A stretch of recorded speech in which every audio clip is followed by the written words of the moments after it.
All right. Welcome, everyone. Many thanks for joining us tonight.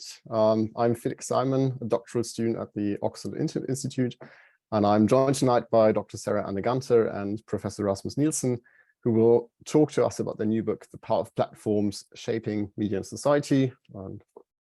Basically, this one.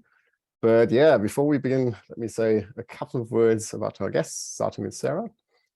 Sarah is an assistant professor at the School of Communication at Simon Fraser University in Vancouver in Canada. She's also a research associate at the Reuters Institute for the Study of Journalism here at the University of Oxford. Born in Germany, Sarah received her PhD in communication and journalism from the University of Vienna. And her research focuses broadly on media and policy transformation in a digital world. And she is also published widely on these topics in a range of prestigious journalism publications. And Professor Rasmus Nielsen is the director of the Reuters Institute for the Study of Journalism and a professor of political communication here at the University of Oxford. Born in Denmark, Rasmus has a PhD from Columbia University in communications, and his research focuses on changes in the news media, on political communication, and the role of digital technologies in both. The author of now 4 books, if I counted correctly. Rasmus has countless publications to his name, and he's also frequently invited as a commentator and speaker to conferences, industry events, and the news. Now, on the format of this talk, we will start with a presentation from Rasmus and Sarah, after which I will open the floor to a Q&A. And please post your questions in the Q&A tab, and I will do my best to make sure that all of them get answered in the end. But now, without further ado, over to you, Rasmus and Sarah. Thank you so much again for coming, and we look forward to your talk. Thank you very much, Felix, and thanks to the OII for having us today. So what Sarah and I wanted to do is to run through some of the key arguments of this new book, The Power of Platforms, that we published earlier this year with Oxford University Press. And I will give that part of the presentation just to highlight some of the key arguments that we developed in that publication. And then we look forward to the questions, the comments, and the discussion for all of those of you who've taken the time to join us for this seminar today. So let's start with the power of platforms. The background for this project that Sarah and I worked together on here in Oxford is one that I think many of you who've joined today will be interested in. It's the rise of platforms in our societies as a new type of organization, an increasingly consequential type of organization in our societies. These are companies such as Google, then Facebook, now Meta. It's their equally large, but for news media, perhaps slightly less important competitors, Amazon, Apple, and Microsoft. Together, these 5 are called the so-called GAFAM or FANGs. That's some like to call them big tech, but also their smaller and medium-sized competitors, whether Twitter, Reddit, Yahoo, Telegram, Snapchat, or the ByteDance-owned TikTok that's rapidly growing around the world. What do these companies have in common? Well, the way we define them in the book is as platform companies, is technology companies, some of them very large, but not all of them, that have developed and maintained digital platforms that enable interactions between at least 2 different kinds of actors. Typically, each of us as end users, and then advertisers want to reach us, but in many cases, many more different kinds of actors than just end users and advertisers. In the process of this, they come to host public information, organize access to it, create new formats for it, and control data about it. And thereby they influence the incentive structures around investments in public communication, including news production. Now, when we talk about platform companies in these terms, I think it's important to recognize their commonalities. And also, of course, these commonalities are part of the reasons why we sometimes refer to them in public discourse as sort of big tech or Silicon Valley or in other sort of collective forms. But the same way that when we use the term the media, we might mean simultaneously a news institution that has some underlying commonalities across a sector. We also need to keep in mind that these companies are one another's major competitors. They are engaged in what the then Google CEO Eric Schmidt called the platform wars, where these really are companies that are fiercely engaged in competition for attention, for advertising, for consumer spending, for talent, data collection, and on all the other competitive fronts where they compete with one another. Now, in the book, we focus on the relationship between platform companies and the news as a way to think about the way in which they exercise power in our societies. Part of the backdrop here is the way in which these companies, in a relatively short span of time, become very important for how people access and find news. Every year in the Reuters Institute Digital News Report, we survey people across the world about all the different ways in which they access and use news and what they think of it. And one of the questions we ask people is how they've accessed news online. And most people will name maybe 2 or 3 different ways in which they do this. They'll go direct to a news site, they'll use search, they'll use social. And then we ask them the follow-up question, what is the main way in which you've come across news online in the last week? And when we look across the 46 markets we covered in the 2022 Reuters Institute Digital News Report, what we see is a world in which just 23%, down a further 2 percentage points from last year, say that going direct to a news site or app is their main way of getting news online. And a much larger share of the public relies on social media, search, and aggregators and other forms of often platform-controlled intermediaries to access news online. So this is quite a radical shift from direct discovery, print, broadcast, early days of the web, to a much more prominent role for distributed discovery, where people access the content through channels that are controlled by third parties, often by platform companies. Now, as a consequence of the choices all of us make as media users and the way in which our attention has moved from media towards platforms, they've also come to dominate the advertising economy, which has been historically so important for the business of news, both in newspapers and broadcasters and online. And as many of you will know, just Google and Facebook alone account for nearly half, in some countries more than half, of all digital advertising, leaving everybody else, both other platforms, but also publishers and others, to compete for the rest of this share. So the backdrop there is really about how our behavior as users have changed and how we rely on platforms to find and access news, and the consequences that have had for the advertising market when people who want to buy our attention to sell things to us or promote a brand in turn have moved their budgets away from publishers and towards platforms.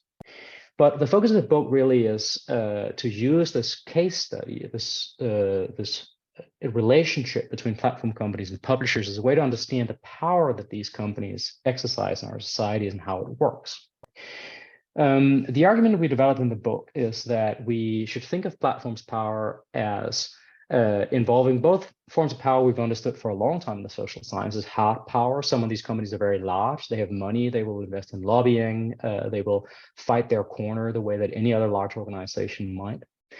Also, other forms of power that social scientists have long thought about, like soft power, the ability to appear benign or benevolent, while much reduced in the wake of the Cambridge Analytica revelations, the documentation of Russian information operations, and the many scandals around inadequate content moderation, around hate speech, and many other problematic forms of issue, misinformation, and the like.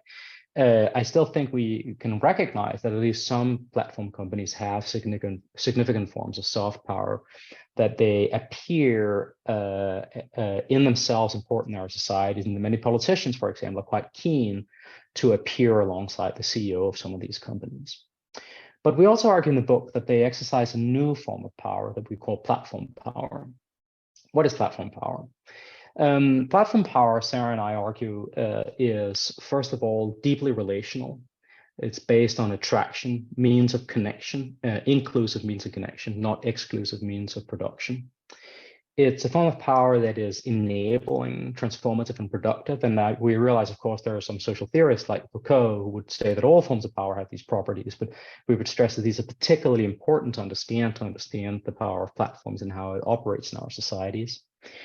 And finally, they are forms of power that are tied to the institutional and strategic interests of individual platform companies.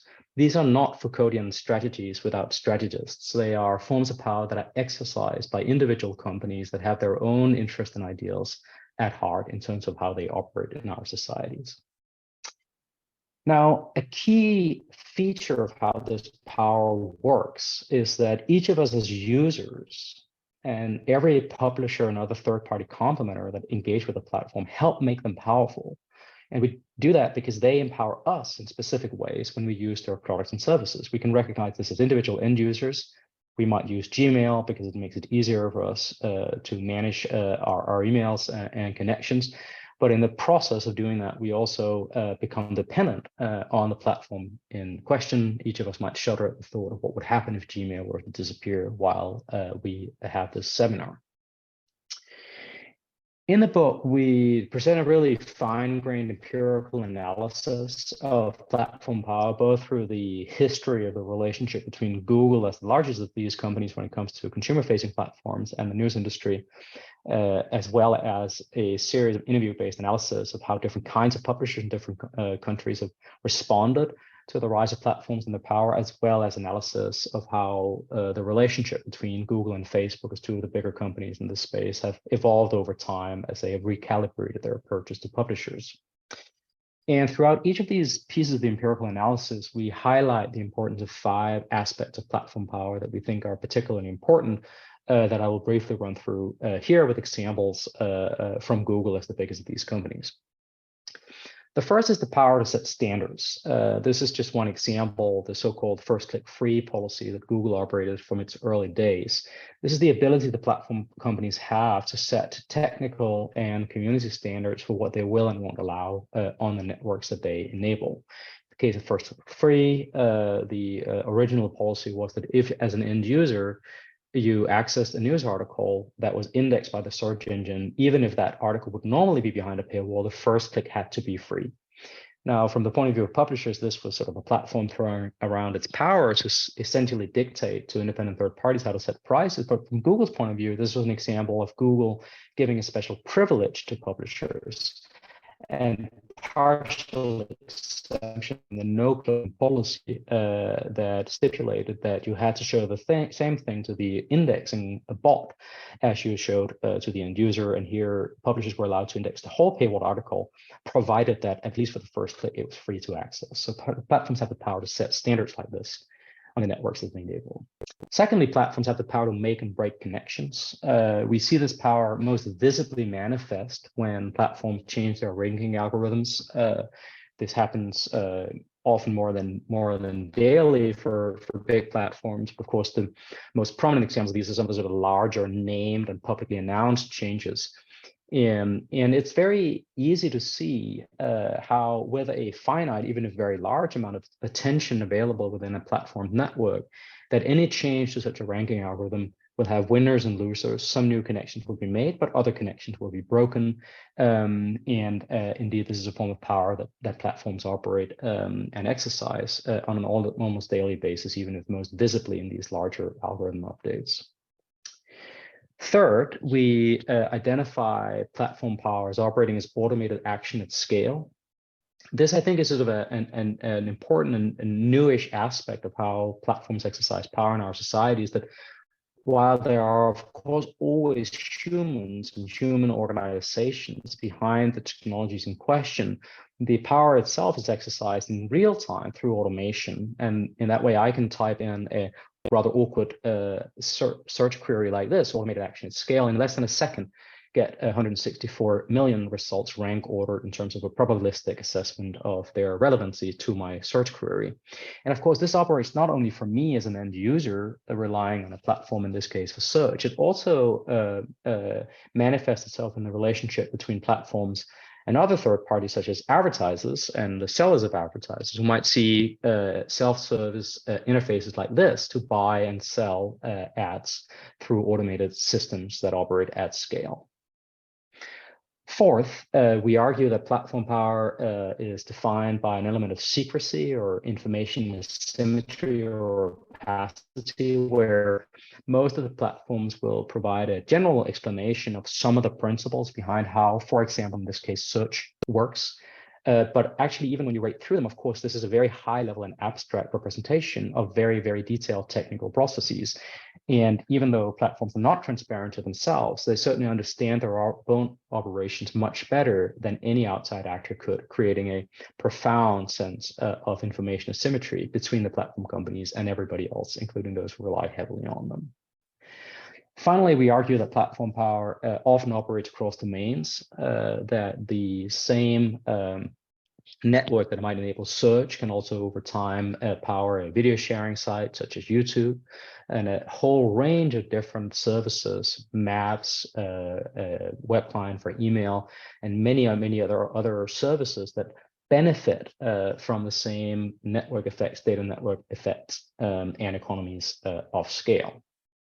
So 5 aspects of platform power that we highlight in the book: the power to set standards, the power to make and break connections, the power of automated action at scale, the power of secrecy, and a power that operates across domains.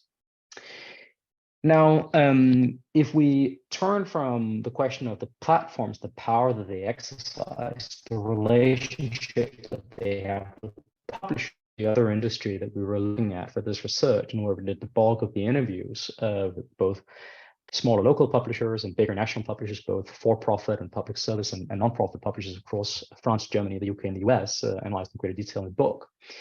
The starting point here really is to recognize the relational nature of platform power. It is because platforms empower partners that publishers have, despite their manifest and explicit reservations from the very early days of this relationship, continually engage with them.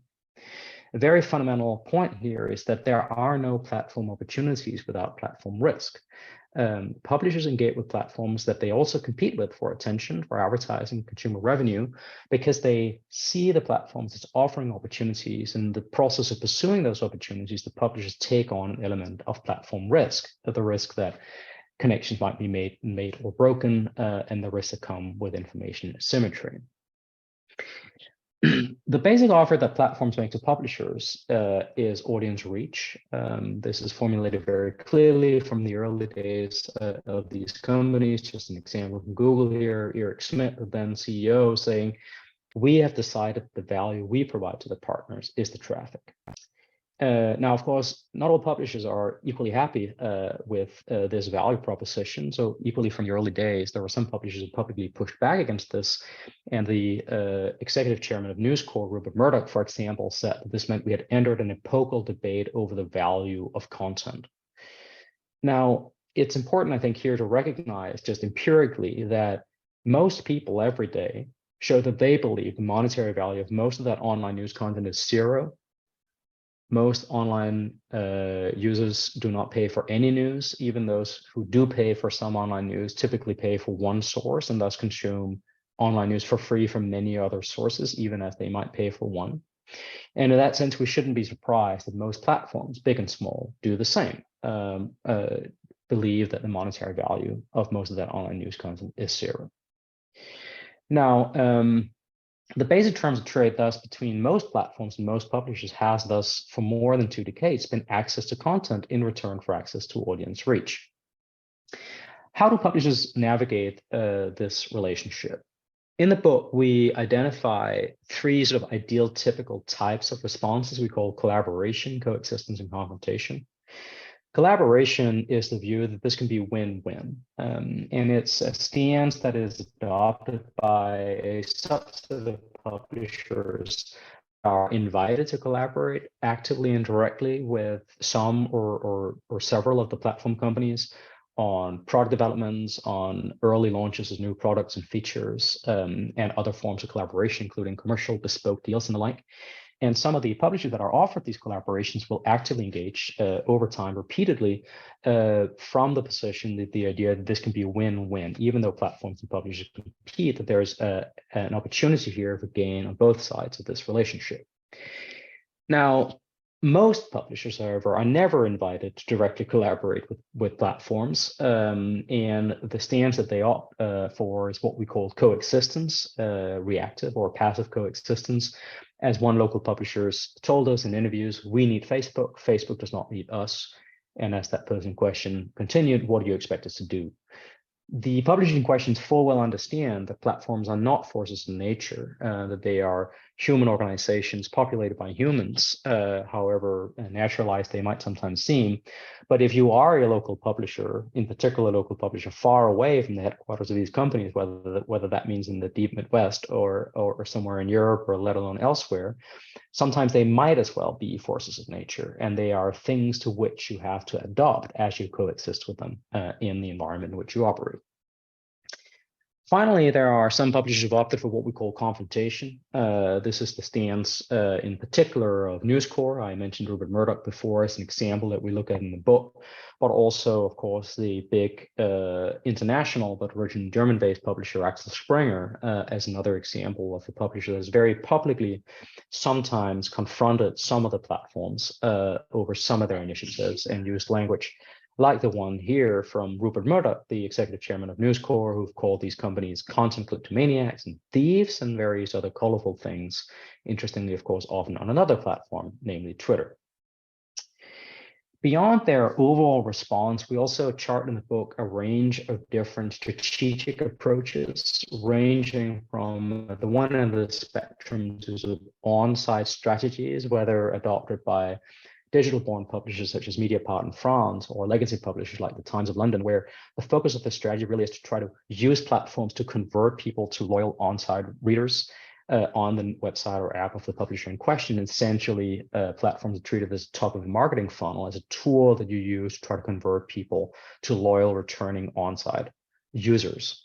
At the other end of the spectrum, we can think of more of an off-site strategy, whether pursued by digital-born publishers such as BuzzFeed or legacy publishers like The Guardian in the UK, where, of course, they would like to convert people from platforms to on-site readers and users, but they also recognize that there are many users who will arguably never come direct to their website or app. And if these publishers want to reach them, they have to reach them off-site where they are on the platforms in question, and then think about what editorial purposes and what funding models is fit for reaching people off the sites and apps that news publishers themselves control.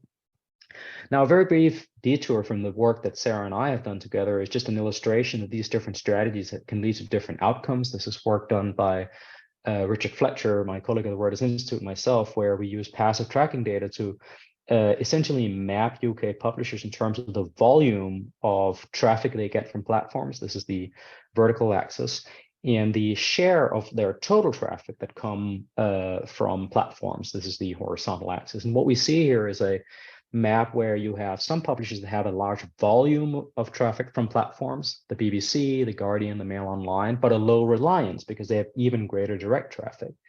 Then you have a group of publishers that have a high volume of traffic from platforms, but also a high reliance on it. 50% or more of their traffic comes from platforms. This is the Telegraph and the Independent, but also popular titles such as the Mirror and the Sun. And then you have a majority of the publishers spread out towards the bottom of this chart, both with those that have a high reliance on platform traffic, but a low volume, essentially because they get very little direct traffic, such as both digital-born entrants like That Bible and Canary, but also legacy publishers like ITV and Channel 4 and a newspaper like The Standard in London. And then a handful of publishers that have a low volume of platform referrals, as well as a low reliance on them, like the Times of London, because they never invested in building a large off-site platform. You can see here that an on-site strategy such as that pursued by the Times over time leads to very different outcomes from that of the Guardian at the other end of the chart. Now, I've briefly walked through the way in which in the book we develop an argument about the power of platforms, as well as about the way in which publishers, despite their reservations, have continued to engage with these companies over time, over many years by now. And I think we should recognize very clearly that in addition to sort of the power that these companies exercise in our societies, they also represent disruption of some established institutions in our societies, including news publishers. So in the last chapter in the book, we consider some possible roads ahead. These include both roads that have to do with the choices that publishers might make, but also, of course, policy options, building off the work that Sarah has done elsewhere in her academic work. There are some regulatory and policy responses at the macro level, for example, that are being discussed in the context of the rise of platforms in our societies. These include things such as more muscular enforcement of existing competition rules. This is something that, in particular, the European Commission has led on. There's also been discussion along these lines in the UK. with staffing up at the Competition and Market Authority and Ofcom, and a expansion of their enforcement powers based on existing competition regulation and media and communications regulation. You also have the idea most prominently advocated by Lina Khan, then a law school academic at Yale, and now, of course, the chairman of the Federal Trade Commission under the Biden administration, that the biggest of these platforms should be broken up, that they have come to wield a level of power and market power in particular that is detrimental to the efficient functioning of the digital marketplace, and that they ought to be broken up. You have approaches such as that pioneered in Australia and cheered on by many publishers, and now being discussed in Canada and elsewhere, that policymakers should force some platforms to pay some or all news publishers to support a business model under tremendous strain. And of course, you have the idea that we should develop publicly funded public service platforms as a supplement or alternative and competition to private for-profit, often US-based platform companies. This idea has been advanced sometimes by actors associated with the political right, like Ulrich Wilhelm, the Bayerische Rundfunk intendant, or formerly head of communications for the German conservative chancellor Angela Merkel, but perhaps more prominently by the left, for example, former Labour leader Jeremy Corbyn, who argued for the creation of a publicly funded British digital corporation, a BDC, to supplement the already existing BBC. You can also think of a set of regulatory and policy responses that are more at a meso level, that are less focused on restructuring the entire digital environment and more focused on supporting news publishers specifically around their business challenges in an environment where more and more attention and advertising and consumer spending goes to platform companies. Some of these options include direct subsidies. These exist in a number of countries already. For example, in Denmark, where, as Felix mentioned, I'm from. You can think of indirect subsidies. Again, these already exist in a number of countries around the world, where VAT exemptions or other forms of tax benefits are used to incentivize private sector for-profit investment in news production. You can think of systemic support, where public resources are invested in innovation initiatives, retraining, upskilling, applied research, and the like to help the news industry as a whole. There is a media lab in Bavaria, for example. There are initiatives like this in a number of countries to help spur innovation and adaptation in the news industry. And finally, you can think of competitive grants, and a model that exists in New Zealand, for example, and a number of other countries, where the same way that competitive grants are used to fund, say, arts and science, is also a model that can be used to try to alleviate the risk of market failure and public interest failure when it comes to news publishing. But at a fundamental level, it's not clear that policy is always necessarily likely to be pursued or always necessarily a desirable tool to use. As one executive we talked to for the book told us that, in his case, at his company, they were planning their future strategy on two assumptions, one being that print newspaper profits would dwindle to zero, and the other one would be that the policy environment would remain largely unchanged. So how might publishers respond to the rise of platforms? In the book, we identify a number of different possible responses. For example, corporatist collective negotiations through collection agencies. This is a strategy that several publishers have tried to initiate in different countries. Of course, part of the challenge here is that publishers are competitors. They compete with one another and may not always see eye to eye about what it is that they want to achieve if they were to negotiate collectively, just as, of course, competition authorities will want to keep an eye on such things because it can look like a cartel, which, of course, would not be allowed in most countries. You can also think of at least a subset of publishers really leaning into the platform opportunities and accepting the accompanying platform risk and seeing themselves as complementers to platforms rather than as entities that have to build their own route direct to market. Now, I want to be very clear that in our research, we don't see many signs that this is a particularly attractive route for most publishers, in particular legacy publishers, where it's very, very hard to build a sustainable business on leaning into being complementers to platforms. But more broadly, of course, we should recognize that there are many parts of the digital economy that really are largely based on a large number of companies that complement a few large platforms, whether we are thinking about app development or games development, or for that matter, more broadly in the so-called creator economy, where in essence, content creators are complementers to platforms who in turn control distribution and offer opportunities for monetization. You can also think of collaboration between publishers as a possible response here, where different competing publishers can come together and collaborate on developing joint tech solutions to solve some of the problems where otherwise they might have turned to platform companies where they might want to reduce their reliance and manage their platform risk. So we've seen in some countries, big publishers come together about joint ad sales or joint login systems or joint systems for selling subscriptions and the like. And all of these can be seen as ways of developing alternatives to relying on big technology companies and platforms for solving these problems. But fundamentally, across all of these, we really need to recognize that individual publishers' interests and strategies will vary. Different publishers pursue different strategies, they have different funding models, they have different interests and ideals. And in that sense, as sort of a common front, it has always been very subject to collective action problems and all the challenges that come with organizing any dispersed and disparate industry or sector or union for that matter to form a common front.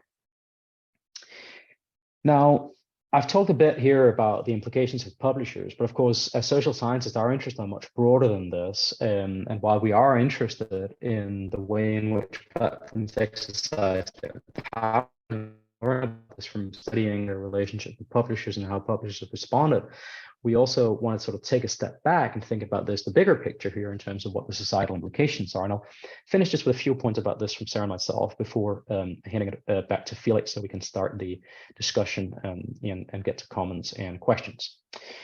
I think the starting point for thinking about the implications of this for us really is to recapitulate the point made many years ago by Jose van Dijk in her I think, formative masterpiece, The Culture of Connectivity, where Jose argues in her book that the relationship between each of us as end users and platforms is characterized by a combination of empowerment and dependency. We as individuals are empowered to do things we would like to do, things we aspire to do by engaging with platforms. In the process of doing that, we become dependent upon them to do the things that we aspire to. And if we were to summarize our argument in The Power of Platforms in a sentence, it essentially is that what we're seeing now is an institutional counterpart to the development that Jose identified in her 2013 book. It is a process of institutional empowerment and dependency, where news publishers that used to occupy the commanding heights of the media environment are engaging with platforms with whom they compete for attention, advertising, consumer spending, and much more, because those platforms empower the publishers to do things they aspire to do. And in the process of that engagement, the publishers become more dependent on the platforms, and the platforms become more powerful. Platform power is generative and relational. Generative, both of the platforms and those who engage with them. Relational in the sense that this relationship, of course, cuts both ways in highly asymmetric ways. And finally, we would argue that this really sort of spotlights the need for the urgent need for discussions of platform governance, whether these are at the level of individual companies, self-governance, how do individual platform companies govern their products and services, their relations with third parties, their relations with end users and the like, or at the level of sector-wide self-regulation, governance as self-regulation across a sector, as we know it, of course, from the press historically, or self-regulation backed by statute, or, of course, by direct regulation, such as that's known from broadcast in the UK, and, of course, is being considered now for platforms across the world.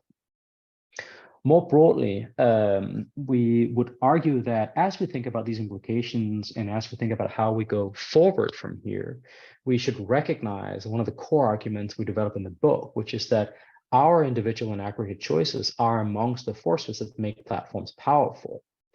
And the power of platforms, while most visibly manifest in a small number of large companies, currently dominant companies, and their competitors, is here to stay, because there are very strong cultural, economic, and technological factors that underpin this power. The culture of connectivity that Jose van Dijk described, the economics of the platforms as a business, as well as technological affordances that these companies have developed, all underpin the power of platforms. So they collectively, as a sector, even if the fortunes of any one company will wax and wane, are here to stay. And finally, therefore, we could end this book with an exclamation point and say, this is what we must do. You must agree with me, or otherwise you're off on the wrong path. But instead, actually, we think this is the beginning of a consideration of how we as societies think about the role of platform companies and their relations with other actors in societies, us as end users, but also publishers, as we analyze in the book. So we want to end the book not with this exclamation point and this sermon, if you will, but with a question mark for each of you to think about how you think we should respond individually and collectively to the power of platforms.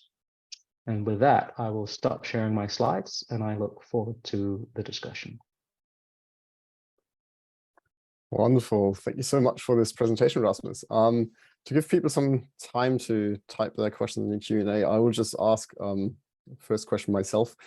You have this wonderful little line at the very beginning of the book where you quote, someone is saying to you, you can't write this book without pissing someone off. Now, the question is, did you? What have been the reactions to your book so far from both the industry and the platform side?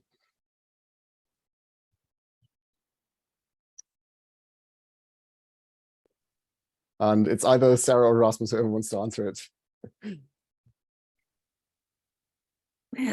Sorry, hello everyone. My assumption is that Rasmus has been getting a little bit more feedback because he's in more direct dialogue with publishers as well and with platforms. The feedback that I've been given was mainly from policy actors, actually, who were interested in the book and who are, of course, reaching out to find solutions, which is, of course, not what was like the end game of our book, right? Like this question of how should we regulate platforms was not our main interest in the book. So from my perspective, I think we have not pissed anyone off really so far. What do you think, Rasmus? I mean, I think one of the hardest things as a social scientist with a direct connection with the actors that you study is if your analysis is not aligned with the way in which they prefer to present themselves.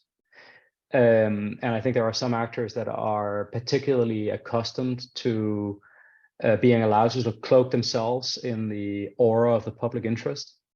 I think it's very clear that in the early 2010s, the platform companies were given a free ride by sort of association with sort of their supposedly intrinsically democratizing potential, and the hard questions only really started being asked much later.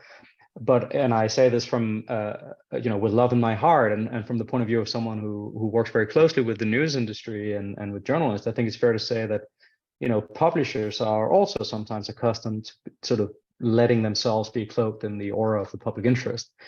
And it's, it's not always been welcome in Silicon Valley when Sarah and I sort of point out that maybe platforms have more than purely philanthropic motives for caring about the news.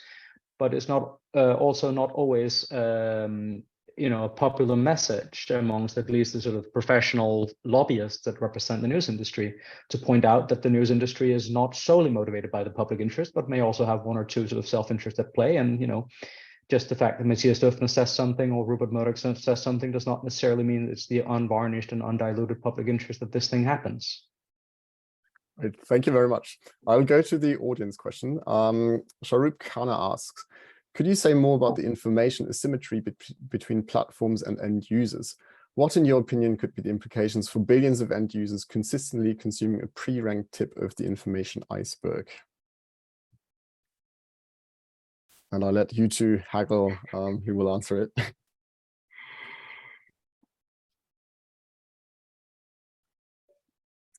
Let me take a stab at this. So, I mean, I think it's important to sort of recognize the context here for the way in which each of us use information, right? It's the pre-digital environment was one that was characterized by a dearth of information, and the problem that publishers solved was the dearth of information, right? They made information available in a situation of scarcity, and we navigated that on the basis of brands, and they were motivated by profit, not only, but also profit in solving that. The situation we have with the internet is a situation of information abundance, where each of us have to navigate a incredible variety and diversity of things we could pay attention to, but don't have time to, and we will want only some of those things. And again, publishers continue to be a factor in that, but platforms do it too, and they do it with a profit motive primarily, not only, but primarily. And on the basis of what they excel at, which is where publishers relied on the first of three ways in which people navigate information abundance, namely reputation, the brand. Platforms tend to excel at search or social recommendations. So essentially, these, of course, are Google and Facebook's two sort of primary value propositions. What are the implications of relying on that? I think it's too big a question to give a straight answer to. I think we're really only in the beginning of an empirical understanding of that. I would say that if we look more closely, as I see it, at the best available empirical research, the implications of that shift to more platform mediated information and greater reliance for us as end users and platforms is often quite different from what is asserted in public debate. So, for example, the 10-year-old discussion around supposed filter bubbles, I think, is again and again debunked by empirical research that suggests that, in fact, reliance on both search engines and a range of different kinds of social media demonstrably leads people to more and more diverse news and information than what they seek out of their own volition, not to some pluralistic heaven where people consume from across the entire political spectrum in great detail from every possible source, but simply slightly more diverse and slightly more than what people seek out of their own volition, not out of charity. Right, this is clearly motivated by business interest. Automated serendipity is part of the business model of these companies. So, in a sense, I think that is something that is crudely put, depending on how one thinks about this, positive, if you will. But of course, on the more problematic side of things is what you highlight in your question, which is that the situation that Anthony Giddens described in The Consequences of Modernity, where modernity is, amongst other things, defined by a situation in which each of us become more and more dependent on systems we do not understand, is supercharged in a platform environment where the number of different such systems we rely on is multiplied, and where more and more of those are for-profit actors headquartered far away and often subject to piecemeal or patchy regulations. So I think in terms of sort of information access, it looks like most people are, seem to value what they get by these platforms more than what they could get in other ways. Otherwise, it's hard to understand why we engage with them. But I think it's important to be clear that there is a price, and part of that price is a more and more unintelligible society, and often more dominated by private commercial interest, often from a few large companies. And of course, this is something that policymakers and citizens need to be wary of. Wonderful. Thank you for this very comprehensive answer. And I've got another question, this time from Dorota G. Do you think that the DSA, the Digital Services Act, will in any way empower publishers in their relationship with big tech? And maybe that's a question for Sarah. Yes, I can say a few things about that. So it's interesting because the assumption behind this question seems to be that like the main aim of any type of action that sets new standards and new regulations, new frameworks to deal with platforms will empower any other actor mainly. So I really think that one needs to be very cautious about trying to put too much hope into these regulations and actions. I think it's really good that there is a multi-stakeholder approach in the Digital Services Act, that many different types of actors have been consulted. But in the end, also the field is moving so fast, and I think it's very difficult to act on all the challenges. So I think we can not only rely on the governmental bodies on whichever level they may act to solve this problem. I think the publishers themselves need to find as well, or any other actor that is affected by platform power needs to think about how they want to handle proactively platform power and how they might confront it and find alternatives and diverse approaches to dealing with them. So it's good that this is being discussed in the political sphere and that there are solutions being discussed, but straightforward saying that this is going to empower any actor and that this is going to take away power is really would be too short-sighted, I would say. Thank you. Rasmus, do you have anything to add to that? Okay, cool. Then we have another question from Mona A. She says, thank you for the very interesting presentation. I'm from France, so I was wondering if there was any new policy in the UK aiming at regulating the power of such big platforms, similar to the DSA or the Digital Services Act in the EU.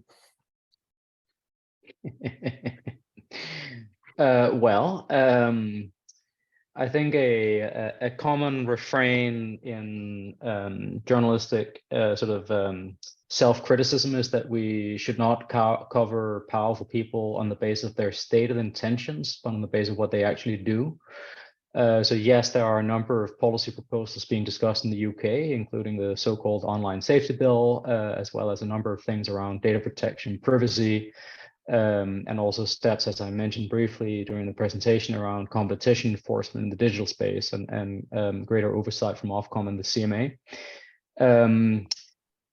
I would say that it's worth reading the more specialized parts of the coverage of these policies, because it does seem that a lot of these things are very focused on deregulating the digital economy more than they are at regulating it, with the partial exception of the online safety bill, which at this stage we still don't know what final form it'll take, as it keeps being sent back for further revisions.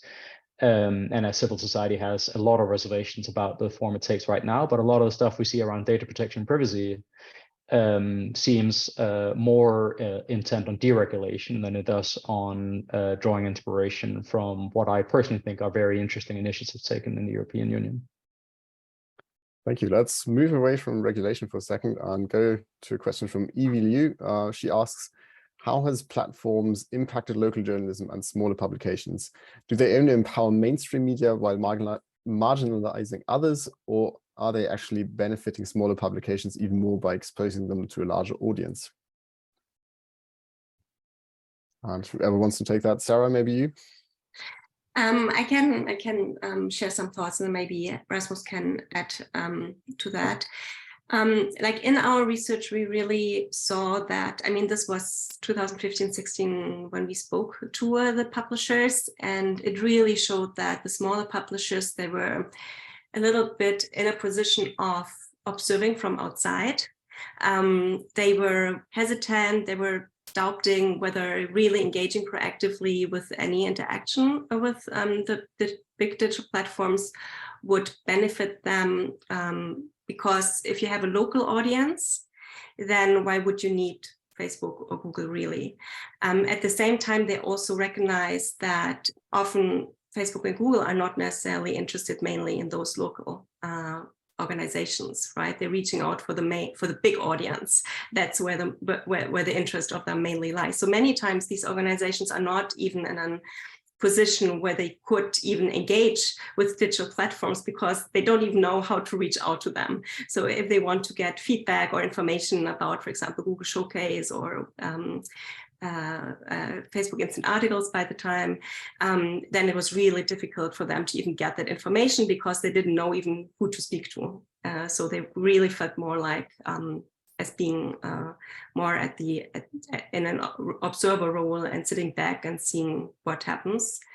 And on the other hand, in between, I think both Google and Facebook have recognized that that is a shortfall as well, and that it's not really well recognized in the public that the small publishers or local journalistic organizations are excluded so much. So I think some of this, there have been some opportunities for smaller organizations being created in the meanwhile. Let me just add very briefly that One thing is the question of the community that a publisher aims to serve, where local is one possible definition of that community, just as a niche could be defined as a community of interest or a community of affinity. In this case, it could be a community defined by geography. But a separate part of it is the question of whether a publisher is a legacy publisher or a digital-born publisher. The majority of legacy publishers are local publishers historically, and the majority that was always the mainstay of the newspaper industry in particular. And just from a business point of view, that business was primarily based on local publishers' very strong market power in the market for local advertising, because they were the only or one of very few ways in which advertisers could reach local audiences. Platforms have completely destroyed that business model because they're better at it. It's easier and cheaper for a local advertiser to reach local audiences in a targeted fashion using platforms than it is relying on the local newspaper. And if you doubt this, just go and ask, a sample of 10 different companies or businesses in your local community where they advertise. It's primarily going to be platforms because they feel they get a bigger return on investment. Of course, that's been incredibly damaging to the business model of local publishers. But that was the business of local legacy publishers. When we look at digital-born entrants, as Sarah said, local has been a sort of an afterthought from the platforms often, but more broadly, all new entrants have opportunities because of the rise of platforms that they didn't have before.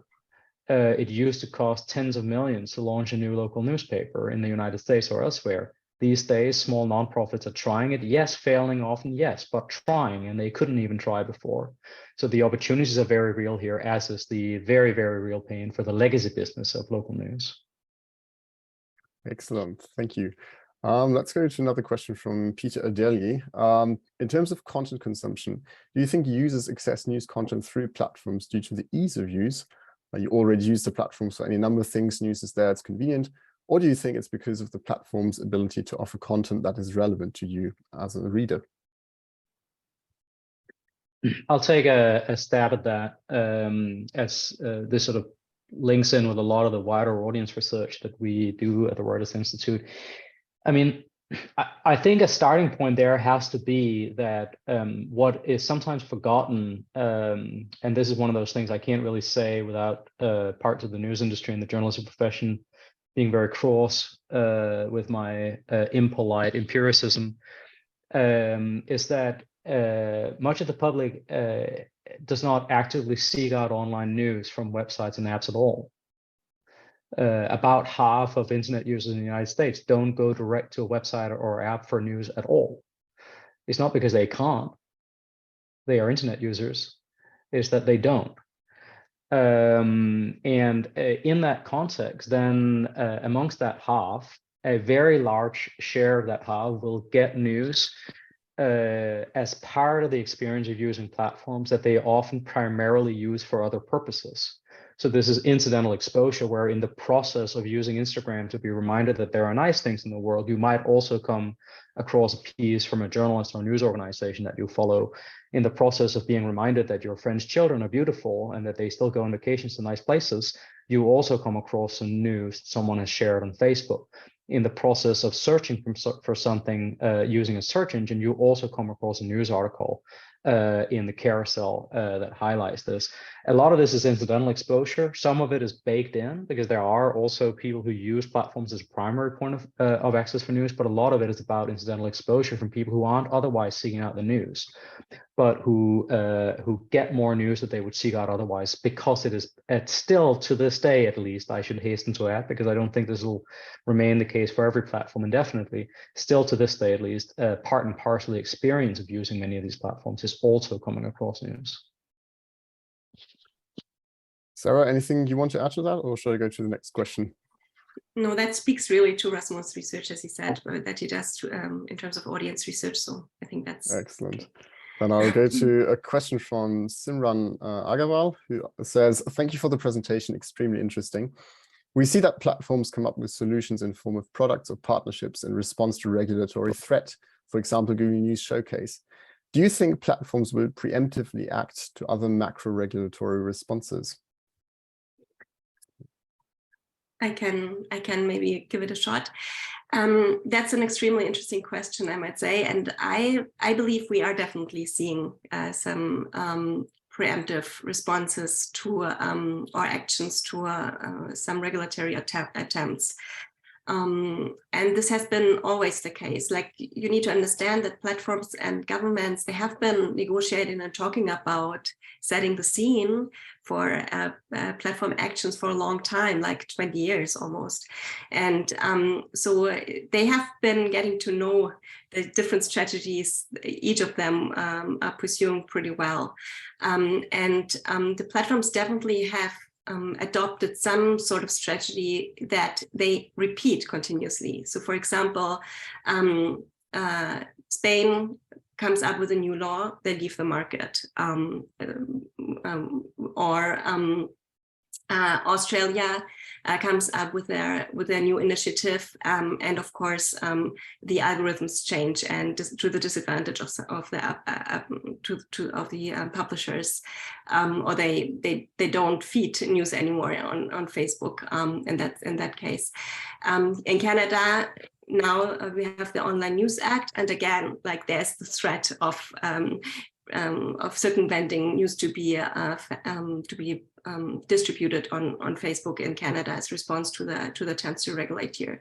So there is definitely some forth and back and some responses, and I think that some of these initiatives like Google News Showcase, they have been definitely built as a more as a reaction, not only discursive, but also to find a way to protect the own interest, right? And to negotiate on own terms, and not to be forced into a framework that they cannot really be happy about. So I think there's definitely some dynamic in that sense going on. Yeah. Maybe I can just add a couple of points to what Sarah said on this, and thanks, Simran, for raising this question. For anyone else on the seminar who's interested in this topic, I would just recommend that you use a search engine of your choice to search for state interest in content governance through platforms. A blog post that Simran, if this is the Simran, I think it is, wrote about these issues a few months ago. I would say two things. One is that platform power increasingly is exercised in the shadow of the state. And we see this, I think, in a number of different ways, both in ways in which we may individually feel is sort of about holding power to account and ensuring that an element of oversight and public interest considerations are forced upon the sector. But I think we also sort of need to keep in mind that we shouldn't replace naivete about platforms with naivete about policymakers. States have many different interests, and not all of those interests are necessarily what we would consider the public interest. And I think if Simran is if this is the Simran I think it is, then I think India is a powerful reminder that it can take many different forms, and some of them are, I think, questionable, to put it mildly, and more about state power than they are about empowering civil society or independent scrutiny of power. The second thing I wanted to add is that I think Simran is right to highlight the example of sort of preemptive actions to influence or shape possible regulatory threats.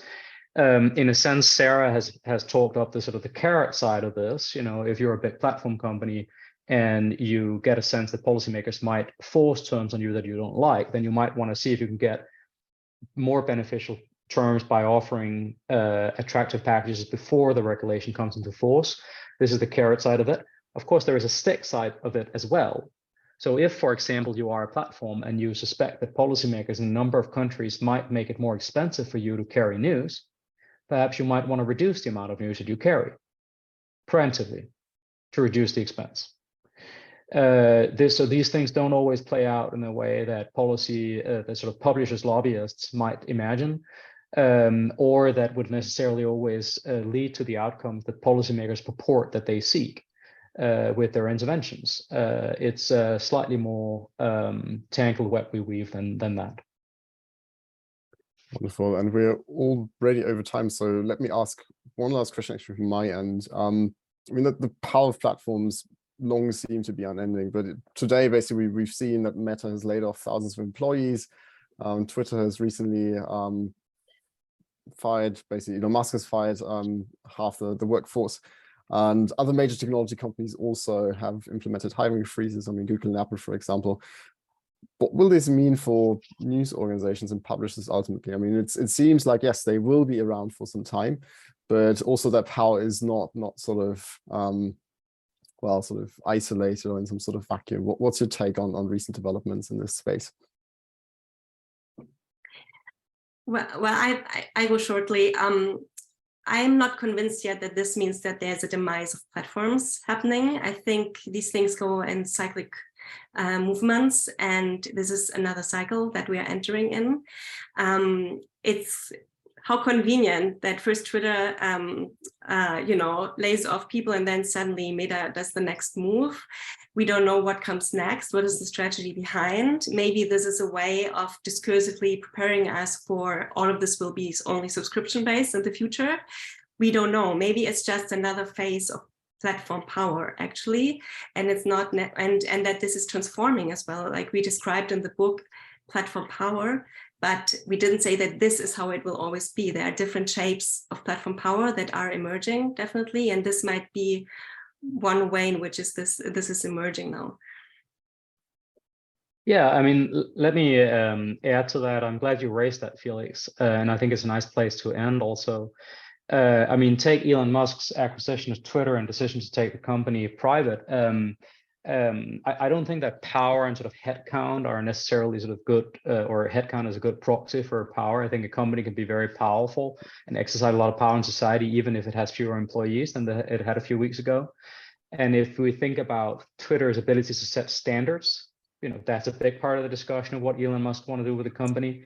Its ability to make and break connections, for example, by privileging people who pay. That's a big part of the discussion around Elon Musk's acquisition.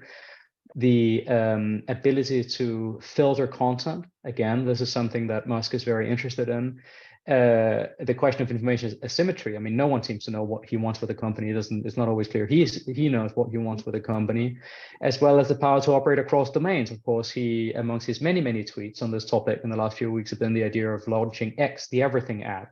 Why one would start from Twitter to launch the Everything app is a separate question, but you can sort of see the ambition to operate across domains. All of this, I think, are instantiations of attempts to exercise platform power under new ownership. Very briefly on another example that you mentioned of Meta, which, as many of you will know, as Felix alluded to, is laid off a fifth of its workforce today, after the company, for the first time in its history, reported declining revenues in the last quarterly results. I think it's important to be very clear about what the background for that is. I think the background of that is what Eric Schmidt called the platform wars. On the one hand, you have Apple's decision to change the standards for what's allowed on the iOS and App Store. That is a very large part of Facebook's ad business in the United States, or Meta's ad business in the United States. So there's an exercise of platform power by another platform company that impacts Meta's business. And the second part, of course, is the rise of TikTok, the intensifying competition from another platform. So very much second Sarah's observation that I would not see this as the end of platform power. I would see this as evolution of platform power. And in fact, I think many of the aspects that we identify and analyze in the book are at play in some of these more recent evolutions. Wonderful. Thank you so much for all your answers. Thanks so much for your time, your great presentation. I'm sorry to the audience. There were many more questions that we unfortunately couldn't get to, but yeah, I mean, lots of answers are in this wonderful book, so do buy it if you find the time. And yes, with that, thanks again to our wonderful panelists, and have a good evening, everyone. Thanks for having us. Thanks for having us, Felix. Thank you. Thanks, everyone.